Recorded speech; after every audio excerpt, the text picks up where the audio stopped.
Assalamualaikum warahmatullahi wabarakatuh. Perkenalkan, nama saya Nanang Prastia dari kelas 2D dengan NPM 25783127. Oke, di sini saya akan menjelaskan sebuah codingan tentang tree atau pohon, lebih tepatnya struktur pohon. Ya. Oke, yang pertama, kita masuk ke deklarasi kelas dan pembungkus node, yaitu public class main. Nah, ini adalah deklarasi utama tempat program berjalan.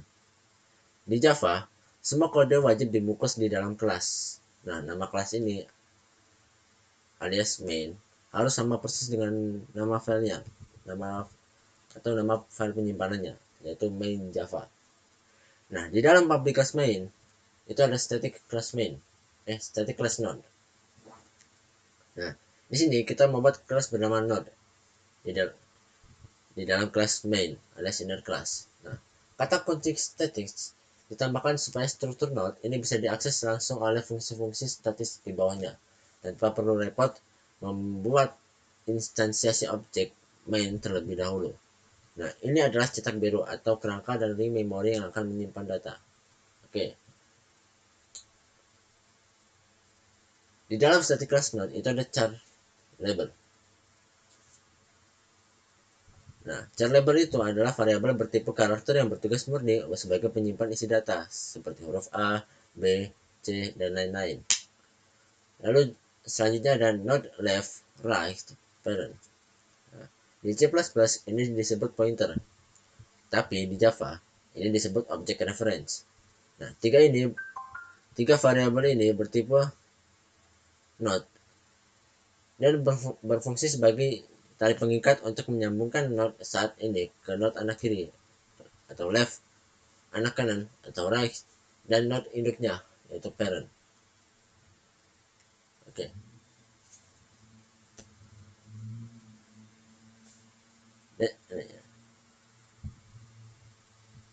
Lalu ada juga konstruktor untuk mempermudah inisialisasi node baru, yaitu node dalam kolom char label yang isinya ada this label sama dengan label, this left sama dengan 0, this right sama dengan 0, dan this parent sama dengan 0. Nah, ini dinamakan konstruktor. Blok kode ini otomatis dieksekusi pertama kali setiap kita mencetak node baru menggunakan perintah new node dalam kolom A. Tugasnya adalah menyiapkan wujud dasar si node. Data label langsung diisi dari parameter, sedangkan left, right, dan parent diatur ke 0 alias kosong. Karena node yang baru lahir belum punya keluarga alias belum disambungkan ke pohon manapun. Selanjutnya kita masuk ke variabel global, yaitu static node root sama dengan 0. Nah, di sini kita mendeklarasikan variabel root atau akar dengan tipe node. Variabel ini dikasih status static agar bersifat global dan bisa dimodifikasi oleh semua fungsi. Awalnya diisi 0 karena pohonnya belum ditanam alias masih kosong. Nah, root ini adalah titik 0, kakek moyang dari seluruh data yang ada di tree nanti. Selanjutnya kita masuk ke fungsi membuat akar utama alias create new tree.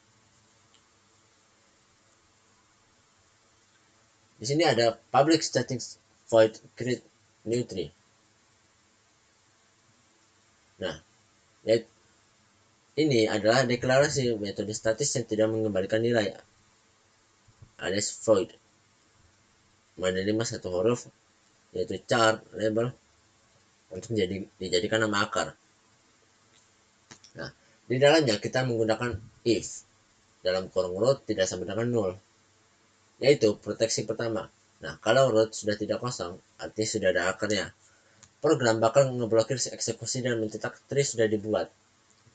Sebuah binary tree pandang punya dua akar utama.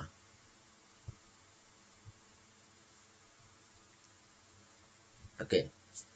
Dan nah, selanjutnya ada else. Kenapa? Nah, di dalam else ini ada root sama dengan new node dalam kurung lebar. Nah, kalau root memang masih null alias masuk ke else, baris ini akan memanggil konstruktor yang kita bahas di atas. Ruang memori baru dialokasikan, diisi data hurufnya, lalu alamatnya dipegang secara permanen oleh variabel root. Nah, sekarang kita masuk ke fungsi yang menambahkan anak kiri, yaitu insert left.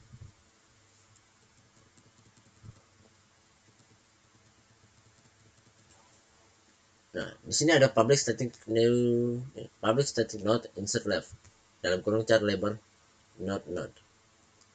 Nah, fungsi ini punya nilai kembalian yang bertipe node, artinya kelar jalan. Fungsi ini wajib menempel balik alamat memori dari anak baru yang baru saja diciptakan ke pemanggil fungsi, menerima 2 peluru, level alias nama anak baru, dan node, label label alias nama anak baru, dan node, yaitu nama orang tua tempat anak itu mau ditempel. Nah, di dalam public static node insert left dalam kurung char label node itu ada kita menggunakan if root sama dengan null. Nah, yang di dalamnya adalah system out print line dalam kurung node plus node label plus sudah ada anak kiri dan juga return null. Di sini, nah ini adalah validasi wajib, mengecek apakah pondasi pohon sudah ada. Kalau akarnya aja belum dibikin, gimana mau nambahin ranting? Nah, maka program batalin proses, yaitu return null. Nah,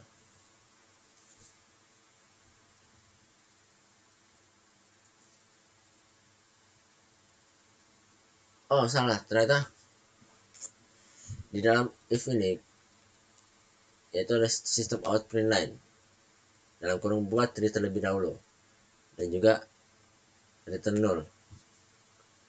Ini adalah validasi wajib. Di sini kita mengecek apakah pondasi pohon sudah ada.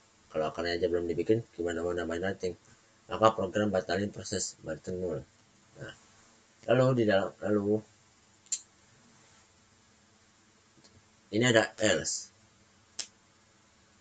Yang di dalamnya adalah if node level tidak sama dengan null. Yang di dalam juga ada sistem out print line node plus node label plus sudah ada anak kiri dan juga return null. Nah, di sini adalah validasi kedua. Kita masuk ke node target orang tuanya, terus ngecek apakah slot left miliknya itu kosong atau enggak. Aturan binary tree, slot kiri cuma buat satu anak. Kalau sudah ada isinya, batalin prosesnya. Oke. Lalu ada else lagi, yang isinya adalah node new node sama dengan new node dalam kurung label.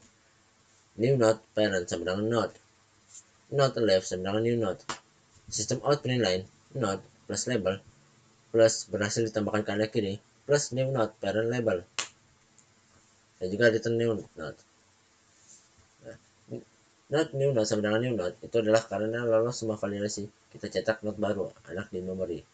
Lalu new node parent sama dengan node itu mengikat relasi ke atas, referensi parent milik anak diisi dengan alamat node orang tua. Anak sekarang mengenali bapaknya. Lalu node left sama dengan new node mengikat relasi ke bawah, referensi left milik orang tua diisi dengan alamat new node. Bapak sekarang mengenali anaknya. Lalu yang terakhir ada return new node. Nah, lempar alamat anak baru itu keluar fungsi supaya bisa ditampung dan dipakai lagi nanti. Nah, lalu untuk insert right itu penjelasan untuk fungsinya itu sama persis 100% dengan insert left. Jadi pas ngejelas jadi sama aja penjelasannya.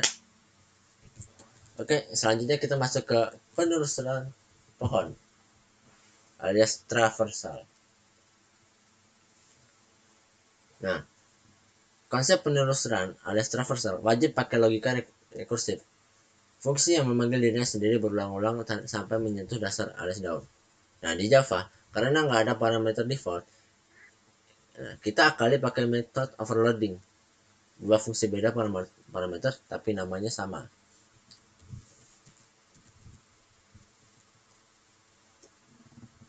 Nah, yang pertama itu ada public static void preorder.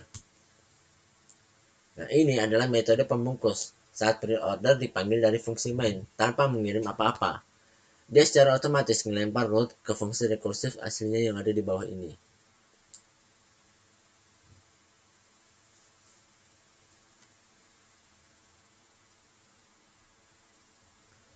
Lalu ada private static void preorder node.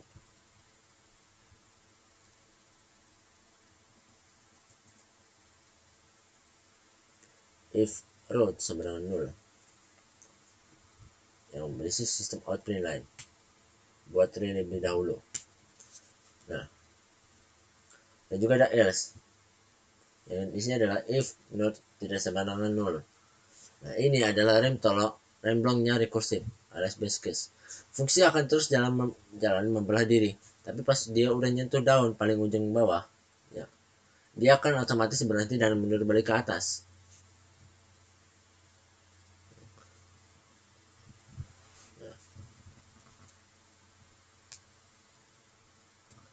Urutan periodenya itu adalah yang pertama root, lalu ke kiri, lalu ke kanan. Yang pertama sistem out print line, not left. Nah, program langsung mencetak huruf yang lagi dipegang sekarang. Yang kedua preorder, not left. Nah, ini eksekusi fungsi tertahan. Dia mutusin buat nyelam dulu ke semua cabang paling kiri sampai mentok. Nah, yang ketiga ada preorder, not right. Setelah sisi kiri habis tak tersisa, baru dia pindah ke eksplorasi cabang kanan. Nah, untuk in order dan post order itu logikanya persis sama. Hanya urutan 3 baris eksekusi yang di rolling. In order itu kiri dulu, baru cetak root, lalu terakhir kanan. Nah, sedangkan post order itu kiri dulu, lanjut kanan dulu, lalu cetak rootnya paling belakangan. Nah,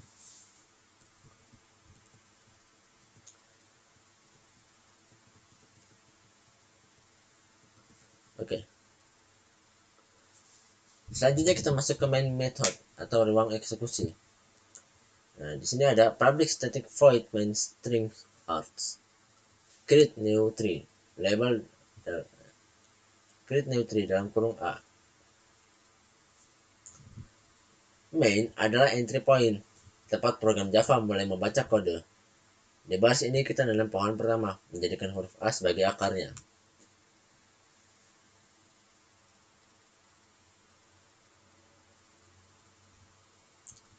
Lalu di sini ada not, B not, C not, D not, F not, G not, H not, I not, J yang sama dengannya adalah insert right. Yang dalam kurung adalah B, C, D, E, F, G, H, I, J. Lalu yang B, C itu root, sedangkan D sampai J itu adalah not, not B, not B, not C, not E, not E, not G, not G.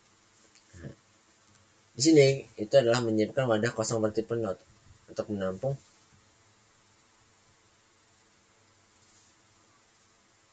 alamat kembalian dari proses return di fungsi insert live atau right tadi agar kita bisa memanggil atau merujuk mereka nanti.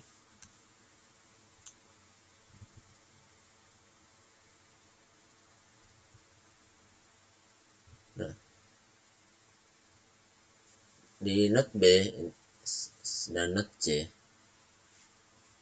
itu adalah ngebangun susunan pertama. B jadi anak kiri dari root yaitu si A, sedangkan C jadi anak kanan dari root. Nah, lalu di not D dan not E, nah D jadi anak kiri dari B, ditulis pakai patokan not B dari penampungan baris atasnya. Lalu E jadi anak kanan dari B. Pattern ini terus diulang sampai seluruh skema diagram hierarki yang ada itu terbentuk persis sesuai wujud aslinya di memori komputer.